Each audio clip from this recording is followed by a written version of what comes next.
doing? It's Jonathan again from Tailhunter International down here in La Paz, Baja, Mexico. And it's time once again for our Mexican Minute La Paz fishing report. And this is going to cover the week of May 21st to the 28th of 2017. Well, listen, we just put out our boats, just put out our divers and snorkelers, and we're having another beautiful morning down here in La Paz, and that is the difference. In the past weeks, we've had so much wind. It's been really terrible fishing, terrible conditions. For about the first time all season, in this early part of the season, the winds gave us a break, and what a difference it made. Listen, the fishing wasn't off the charts. It wasn't great fishing, but it was a zillion% better than what we've had. We had maybe about 20 different species of fish this week. If you check out the attached photos, you can see what a difference we had. We had some tuna, we had some marlin, we had dorado, we had roosterfish, big roosterfish, we had wahoo showing up, we had cabrilla, pargo, we just had a whole bunch of variety, a lot better action. So listen, things seem to be improving. We've got our fingers crossed. My captains are telling me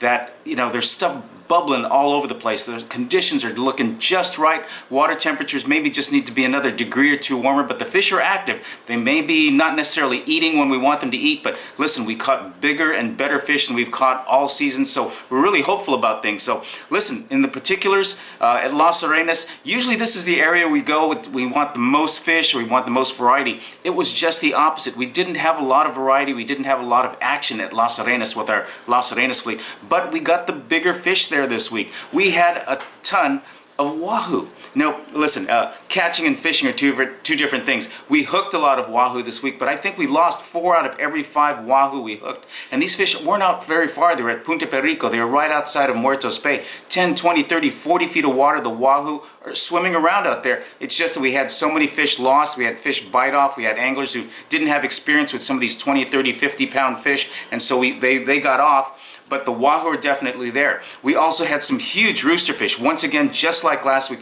roosterfish 40, 50, 60. We had some fish in the 80-pound class. These are big roosters. This is the reason why they call Las Arenas the roosterfish capital of the world. So listen, if you want to get a roosterfish, looks like this is the time to get a real big world-class roosterfish right now. We also got a little bit of pargo, got a little bit of cabrilla. We even had some tuna hookups, although we didn't get those fish to the boat. So Las Arenas was where you hit the home run. In between, there wasn't much, so if you went for one of these big fish, that was an issue. You either got the big fish or you got nothing. There was nothing in between. It was zero or the big boy. So that was an issue, but listen, there are some big fish out there, and definitely better than we've seen in the past. As far as La Paz is concerned, that has really improved, and this is where the captains are saying the waters are looking better. Jonathan, there's bait out there. There's sargasso weed building up there, and we got some of the biggest dorado that I've seen in the last 2 years. 20, 30, 40-pound fish. There's also big pargo. We lost some big cabrilla in the rocks. Got some big ones as well. There's triggerfish. There were some roosterfish as well. So listen, this whole area looks like it's just ready to finally kick off. If these winds leave us alone for a little while longer, the conditions are continuing to improve, and we're looking for some better and better fishing as things go along. So that's going to be your fishing report for the week of the 21st to the 28th down here in La Paz. We're looking forward to having you down real soon. Thanks for joining us. This is Jonathan from Tailhunter International.